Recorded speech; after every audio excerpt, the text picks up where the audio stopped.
दिल्ली के साक्षी हत्याकांड में एक के बाद एक नए नए खुलासे हो रहे हैं। कई और किरदार सामने आ रहे हैं। उन्हीं में से एक किरदार है अजय उर्फ झबरू।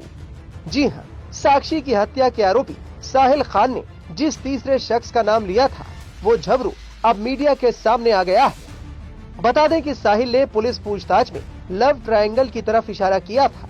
उसने कहा था कि साक्षी की झबरू नाम के लड़के से दोस्ती बढ़ती गई और वो उससे दूर होता गया।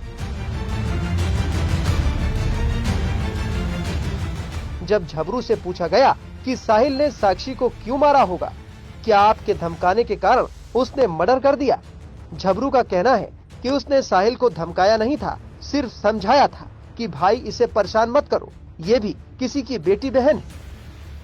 हमारे साथ मृतक साक्षी के दोस्त झबरू हैं, उनसे हम बात करेंगे। ये बताइए कि आप साक्षी के बहुत क्लोज थे और आपने साक्षी के लिए उसको साहिल को भी धमकाया था। सर देखो, क्लोज नहीं थे, वो किसी की लड़की थी तो मेरे लिए मदद के लिए आई थी।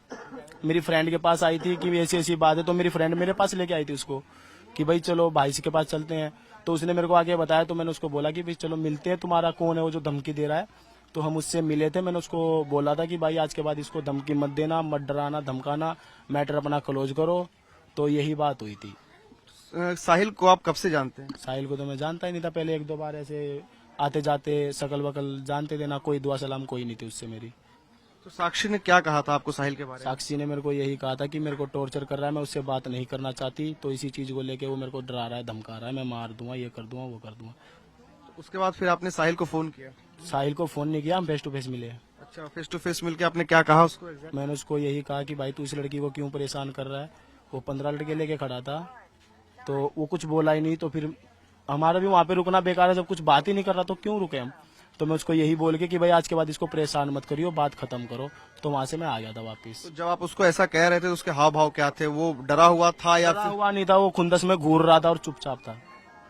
क्या उसने कुछ पलट करके जवाब मारने वारने की धमकी भी दी? कोई नहीं दिया, उसने कुछ भी नहीं बोला। उस जब ये 21 दिन की बात है जिस दिन आप उसको साहिल को 27 तारीख की रात की बात है। तो उसके बाद से फिर साक्षी ने फिर कुछ कहा?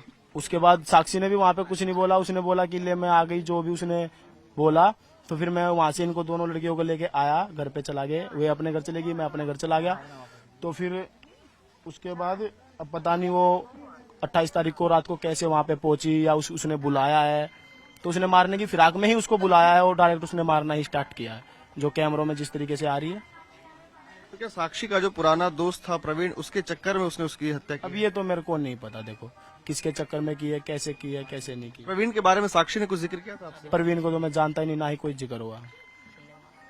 तो क्या लगता है वो किस तरह की प्रवृत्ति, किस तरह की सोच का था वो साहिल, जैसे आप कभी बता रहे हैं कि क्या कभी पता, देखो जिस तरीके से साक्षी मेरे को उसके पास लेके गई थी, वो मेरे बारे में ही गलत सोच गया हो कि इससे चक्कर चल रहा है।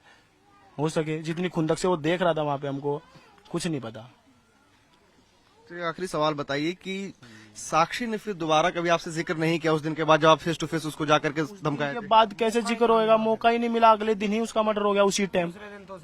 आज शनिवार को हम रात को 8 बजे गए हैं, तो कल 8 बजे के बाद उसका मर्डर ही हो गया। साहिल पुलिस पूछताछ में अपना गुनाह कबूल कर चुका है, उसके अपने दावे हैं। वहीं झबरू लव ट्रायंगल की बात से इनकार कर रहा है। किसकी बात में कितना दम है, ये तो जांच पूरी होने के बाद ही साफ हो पाएगा। फिलहाल पुलिस हर एंगल से मामले की जांच कर रही है। टाइम्स ऑफ भारत डिजिटल की रिपोर्ट।